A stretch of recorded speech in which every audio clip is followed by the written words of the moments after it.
सभी को राधे राधे। जय श्री कृष्णा। महाभारत में जितने भी प्रमुख पात्र थे वे सभी देवता, गंधर्व, यक्ष, रुद्र, वसु, अप्सरा, राक्षस तथा ऋषियों के अंशावतार थे।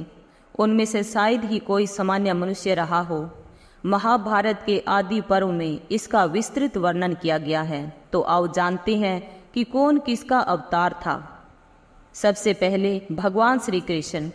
भगवान श्री कृष्ण 64 कला और अष्ट सिद्धियों के पूर्ण अवतार भगवान विष्णु के अवतार माने जाते हैं। माना जाता है कि वे अपने पिछले जन्म में मनु थे। बलराम। महाबली बलराम शेषनाग के अंश थे। जब कंस ने देवकी वसुदेव के 6 पुत्रों को मार डाला तब देवकी के गर्भ में भगवान बलराम पधारे। योग माया ने उन्हें आकर्षित करके नंद बाबा के यहाँ निवास कर रही श्री रोहिणी जी के गर्भ में पहुंचा दिया। इसलिए उनका एक नाम संकर्षण पड़ा। बलवानों में श्रेष्ठ होने के कारण उन्हें बलभद्र भी कहा जाता है। कृष्ण के बड़े भाई होने के कारण उन्हें दाऊजी भी कहा जाता है। बलराम जी का विवाह रेवती से हुआ था। महाभारत युद्ध में बलराम तटस्थ होकर तीर्थ यात्रा के लिए चले गए। यदुवंश के संहार के बाद उन्होंने समुद्र तट पर आसन लगाकर अपनी लीला का अंत कर लिया था। उनके शौर्य की गाथाएं अनेक हैं। अगला है भीष्म। भगवान श्री कृष्ण और बलराम के बाद भीष्म का नंबर आता है, जो महाभारत के प्रमुख पात्रों में से एक है।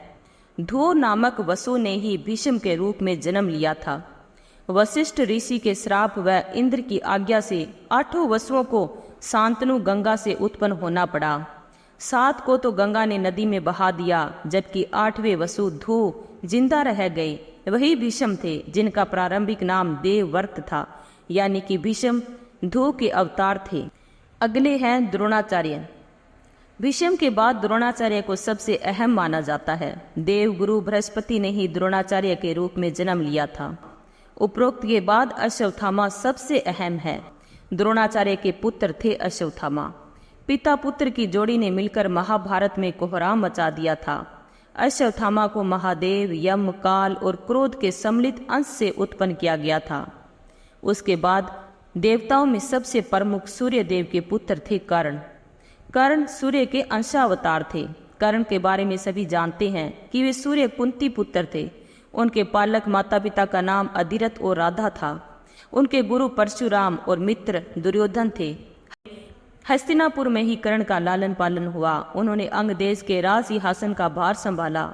जरासंध को हराने के कारण उनको चंपा नगरी का राजा बना दिया गया था। उसके बाद दुर्योधन कलयुग का तथा उसके 100 भाई पुलस्त्य वंश के राक्षस के अंश थे। दुर्योधन हस्तिनापुर के महाराज धृतराष्ट्र और गांधारी के 100 पुत्रों में सबसे बड़ा पुत्र था। वेद व्यास के वरदान से ही गांधारी के 100 पुत्रों का जन्म हुआ था।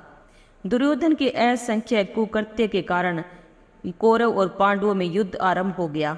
दुर्योधन गदा युद्ध में पारंगत था और श्री कृष्ण के बड़े भाई बलराम का शिष्य था। दुर्योधन ने कर्ण को अपना मित्र बनाया। गांधारी द्वारा देखे जाने से उसका शरीर वज्र के समान हो गया था, लेकिन श्री कृष्ण की माया के कारण उसके गुप्तांग का स्थान कठोर नहीं हो पाया, जिसके चलते महाभारत युद्ध में भीम ने दुर्योधन को उसकी जंगा से पकड़कर उसके 2 फाड़ कर दिए और इस तरह दुर्योधन मारा गया। उसके बाद अर्जुन। इनके धर्मपिता पांडु थे, लेकिन असल में वे इंद्र कुंती के पुत्र थे। देवराज इंद्र ने अर्जुन को बचाने के लिए कर्ण के कवच और कुंडल उनसे छल द्वारा छीन लिए थे। देवराज इंद्र एक ब्राह्मण के वेश में पहुंच गए थे कर्ण के द्वार और उनसे दान में कुंडल और कवच मांग लिया। उसके बाद भीम को पवन पुत्र कहा जाता है। हनुमान जी भी पवन पुत्र ही थे। कहते हैं कि भीम में 10,000 हाथियों का बल था। भीम ने बलराम से गदा युद्ध सीखा था। भीम ने ही दुर्योधन और दुशासन सहित गांधारी के 100 पुत्रों को मारा था। द्रौपदी के अलावा भीम की पत्नी का नाम हिंडिबा था, जिससे भीम का परमवीर पुत्र घटोत्कच पैदा हुआ था। घटोत्कच ने ही इंद्र द्वारा कर्ण को दी गई अमोघ शक्ति को अपने ऊपर चलवाकर अर्जुन के प्राणों की रक्षा की थी।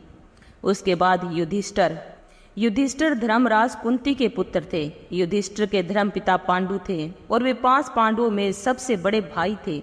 वे सत्यवादिता एवं धार्मिक आचरण के लिए विख्यात थे। अनेकानेक धर्म संबंधी प्रश्न एवं उनके उत्तर युधिष्ठिर के मुख से महाभारत में कहलाई गई हैं। उनके पिता धर्मराज ने यक्ष बनकर सरोवर पर उनकी परीक्षा भी ली थी। द्रौपदी के अलावा उनकी देविका नामक एक और पत्नी थी। द्रौपदी से प्रतिविंध्य और देविका से दोधेय नामक उनके 2 पुत्र थे। उसके बाद नकुल और सहदेव, ये 33 देवताओं में से 2 अश्विनी कुमारों के अंश से उत्पन्न हुए थे। ये 2 अश्विनी कुमार थे नासत्य और दस्तर। सहदेव त्रिकालदर्शी था। उसने महाभारत युद्ध के होने और इसके परिणाम की घटनाओं को पहले से ही जान लिया था, लेकिन श्री कृष्ण ने उसे इस घटना को किसी को भी बताने से इनकार कर दिया था। उसके बाद शकुनी, द्वापर युग के अंश से शकुनी का जन्म हुआ था।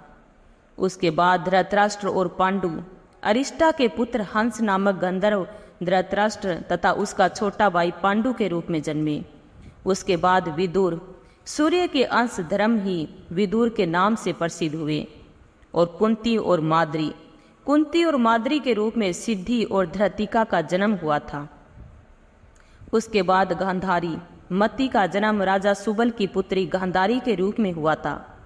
राजा भीष्मक की पुत्री रुक्मणी के रूप में और लक्ष्मी जी व द्रौपदी के रूप में इंद्राणी उत्पन्न हुई थी। अभिमन्यु चंद्रमा के पुत्र वर्चा का अंश था। मरुतगण के अंश से सात्यकी, द्रुपद, कृतवर्मा व विराट का जन्म हुआ। अग्नि के अंश से धृष्टद्युम्न व राक्षस के अंश से शिखंडी का जन्म हुआ था। और इंद्र की आज्ञा के अनुसार अप्सराओं के अंश से 16,000 नारियां उत्पन्न हुई थी। ये थे महाभारत के मुख्य पात्र, जिसमें हमने आपको बताया कि कौन किसका अवतार था। वीडियो में दी गई जानकारी अच्छी लगी हो तो लाइक, सब्सक्राइब एंड शेयर करना ना भूलें। धन्यवाद।